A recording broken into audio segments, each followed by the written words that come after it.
Assalamualaikum warahmatullahi wabarakatuh. Kami dari kelompok 2 ingin mempresentasikan hasil tugas UTS terkait dengan klasifikasi emosi komentar YouTube yang menggunakan Indobird untuk analisis engagement konten kreator. Next. Baik, perkenalkan dari kelompok kami, saya sendiri Novalani Nurfilamadi dengan NIM A11 2023 14875.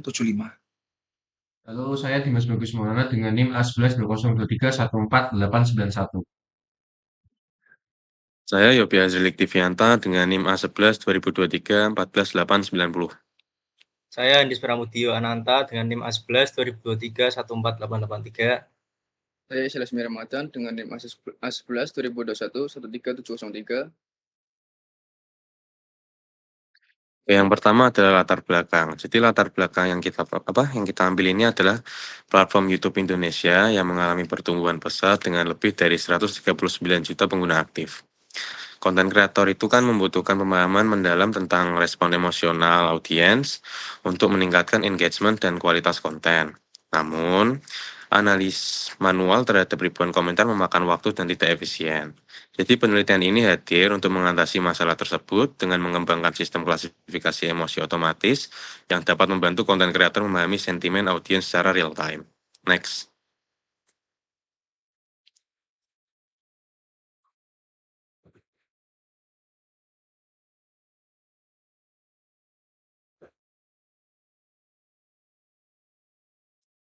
Rumusan masalah.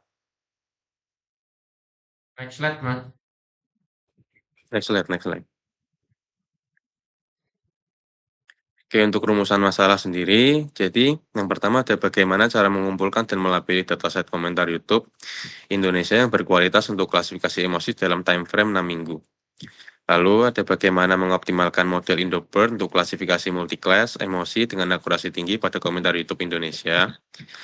Ketiga, ada bagaimana mengimplementasikan model klasifikasi emosi dalam aplikasi web interaktif yang user-friendly untuk konten kreator.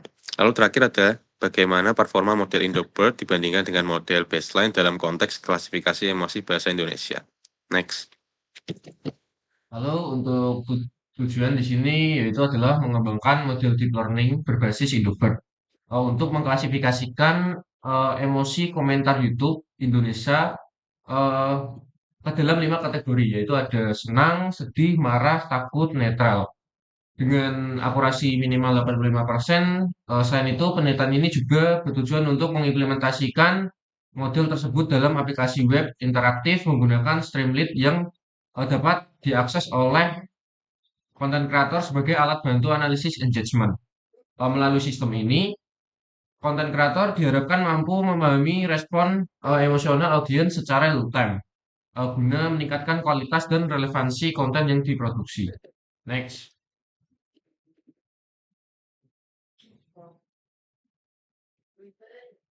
Baik, sekarang kita masuk ke metode penelitian. Bagaimana kita mencapai tujuan penelitian dalam 6 minggu, yaitu kita bisa menggunakan pendekatan utama. Penelitian ini tuh menggunakan pendekatan supervised learning dengan teknik fine tuning model Indobird pre-trained. Kenapa Indobird?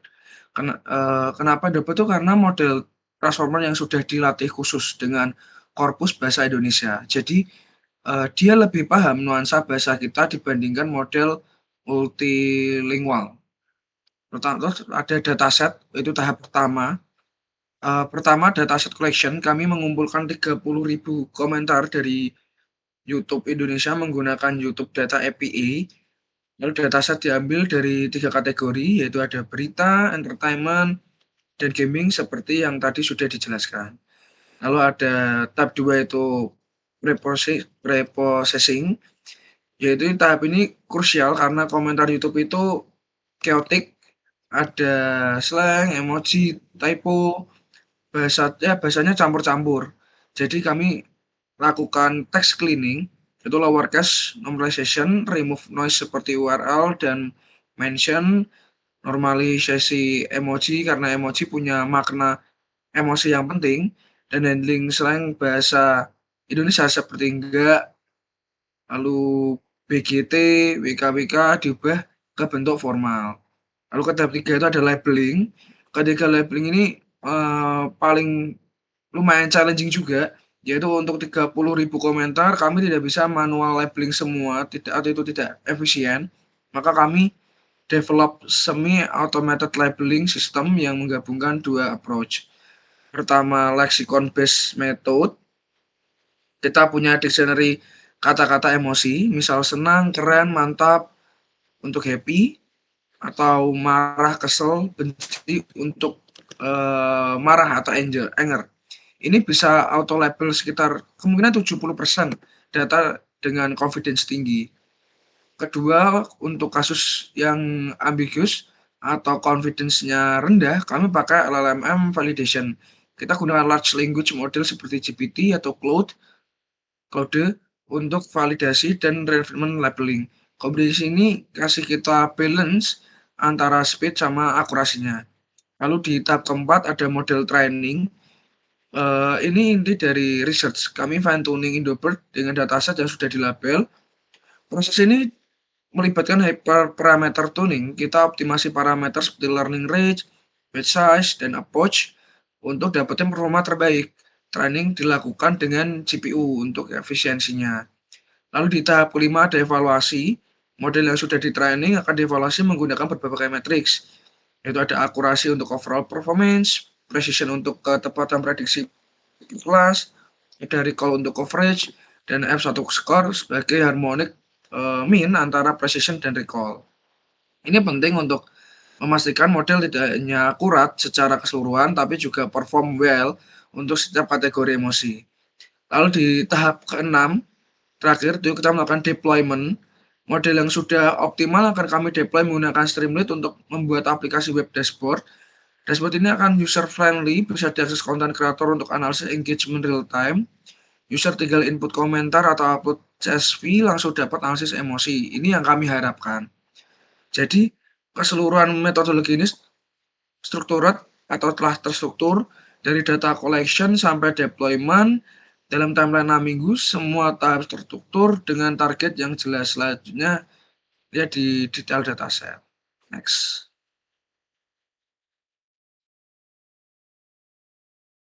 Di sini ada dataset yang digunakan. Yang pertama, data yang saya gunakan berasal dari platform YouTube Indonesia. Proses pengambilannya dilakukan menggunakan YouTube, data API, V3. Jadi datanya dikumpulkan secara otomatis langsung dari komputer pengguna. Total data yang berhasil dikumpulkan ada 30.000 komentar. Komentar ini saya ambil dari 3 kategori channel utama supaya bisa mewakili berbagai jenis korban dan audiens di YouTube. Kategori pertama adalah berita dengan porsi 30% atau sekitar 9.000 komentar. Contoh channelnya seperti Kompas TV, Metro TV, CNN Indonesia, dan Tribun News. Kategori kedua adalah entertainment. Porsinya paling besar yaitu 40% atau sekitar 12.000 komentar diambil dari channel seperti Deddy Corbuzier, Podcast, Gita Savitri, Arif Muhammad, dan Raditya Dika. Dan yang terakhir, kategori gaming sebanyak 30% atau 9.000 komentar dari channel seperti Jazz No Limit, Miyawak, Winda Basudara, dan Frost Diamond. Jadi totalnya tetap 30.000 komentar dan setiap kategori punya proporsi yang seimbang untuk menjaga variasi data.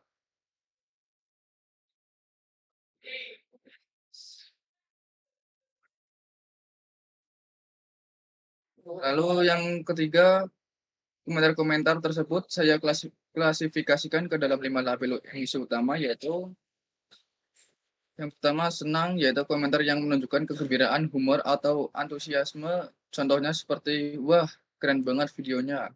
Kedua sedih, mencerminkan kesedihan atau simpati, misalnya kasihan banget yang kena musibah ini.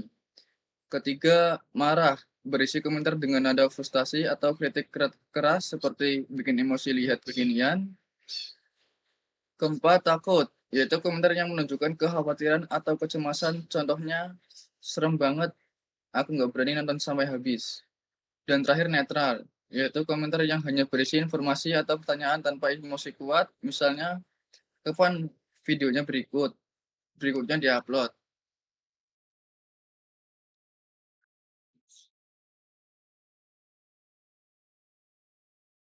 Next, Mas. Kemudian ada diagram alur. Pada slide ini kami menjelaskan alur keseluruhan dari proyek analisis emosi komentar YouTube, mulai dari tahap awal hingga deployment.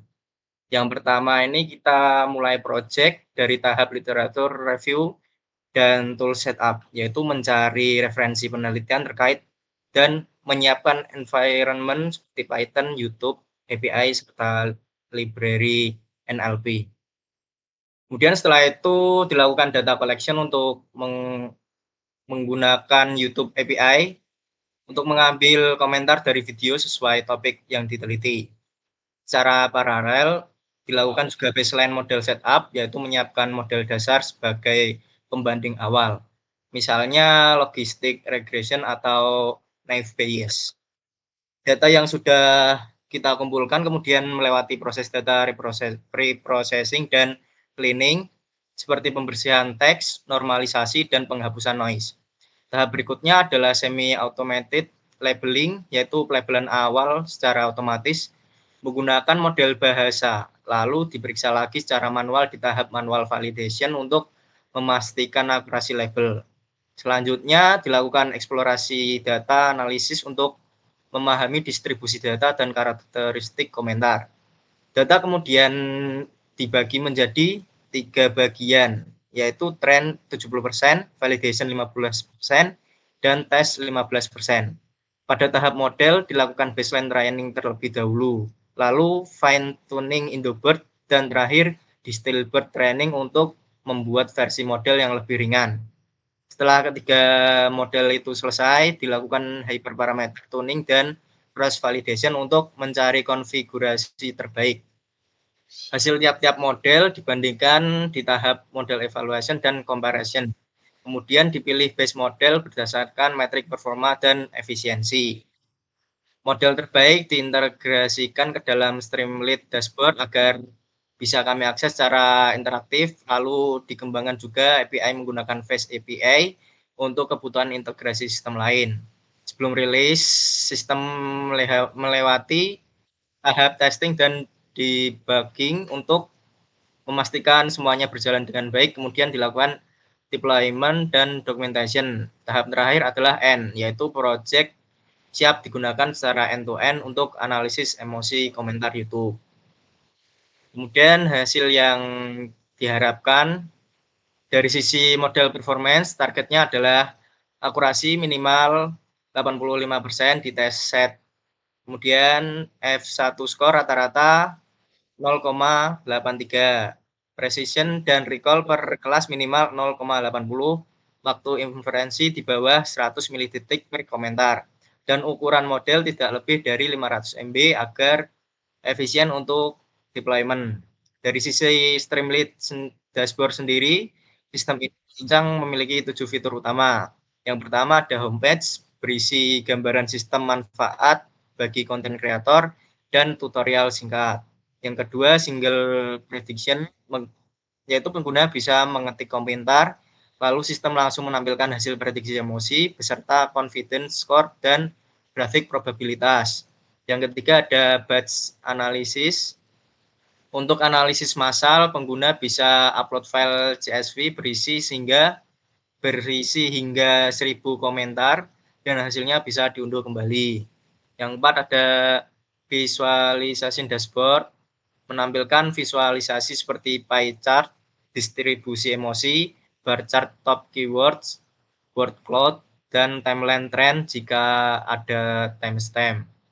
Yang kelima ada statistik page, menampilkan ringkasan statistik seperti total prediksi, distribusi emosi, dan rata-rata confidence score. Yang keenam ada export feature, yaitu hasil analisis dan visualisasi data. Ini diekspor ke format CSV, Excel, PNG, atau PDF. Yang ketujuh, terakhir ada API Documentation, menyediakan Swagger UI yang berisi contoh request dan respon untuk integrasi dengan aplikasi lain.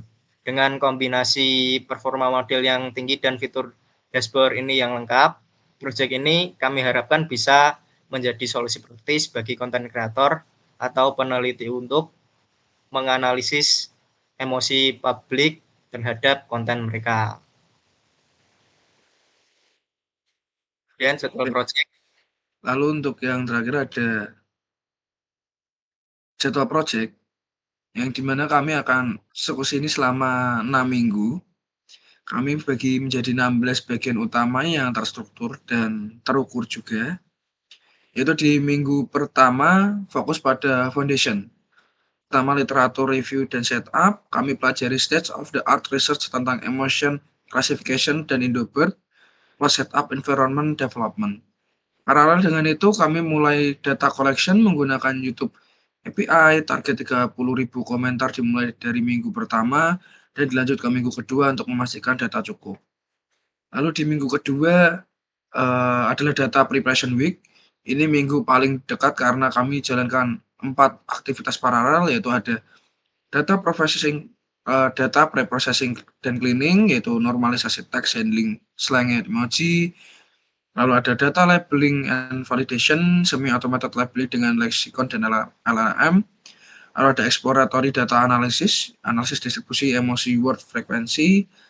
Lalu terakhir, dan kami juga mulai development baseline model TF-DF plus logistic regression untuk compression nantinya. Di akhir minggu 2 kami sudah punya dataset bersih dan terlabel dan siap untuk training, yang kami harapkan di minggu kedua sudah siap. Lalu di minggu ketiga itu adalah model training week, yaitu fokus utama Indobird fine tuning. Proses ini paling compute intensif, jadi kami alokasikan fokus penuh di minggu ini. Paralel dengan itu kami juga training Distilbird sebagai compression model untuk lihat trade-off antara akurasi dan inference speed. Target di akhir minggu 3, model sudah converge dengan performa bagus. Lalu di minggu keempat, itu untuk evaluation dan optimization. Pertama, model evaluation dan testing, yaitu comprehensive evaluation dengan matriks akurasi, precision, recall, event score, analisis confusion metric, error analysis. Kedua, hyperparameter optimization, yaitu event tuning, parameter untuk squeeze performa maksimal dari model terbaik. Di minggu ini juga kami mulai berencana untuk prototipe Streamlit dashboard untuk persiapan minggu depannya. Lalu bisa di next. Ya, untuk minggu kelima adalah development week dari model aplikasi dengan 3 aktivitas paralel, yaitu ada Streamlit dashboard development, yaitu fokus utama build UI untuk single prediction batch analysis visualization. Lalu ada API development and testing, yaitu REST API dengan Fast API untuk integrasi. Lalu ada integration testing, yaitu memastikan model dashboard dan API integrasi seamless. Ini minggu transformasi dari research menjadi produk. Lalu di minggu ke-6, yaitu minggu terakhir untuk kami testing, polish, dan deployment. 5 aktivitas paralel ini sprint terakhir itu kami lakukan integration testing lanjutan, user testing dan feedback dengan 5 content creator. Lalu ada documentation dan user manual, yaitu lengkap dan komprehensif.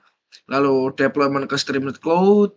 Lalu final presentation preparation, yaitu target system fully deployed, tested, documented, and ready to representation.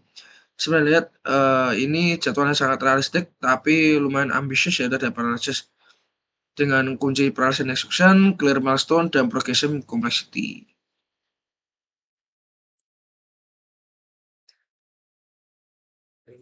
Sekian yang bisa kami sampaikan dari project ataupun dari proposal kami di STKI. Sekian dari kami. Wassalamualaikum warahmatullahi wabarakatuh. Waalaikumsalam.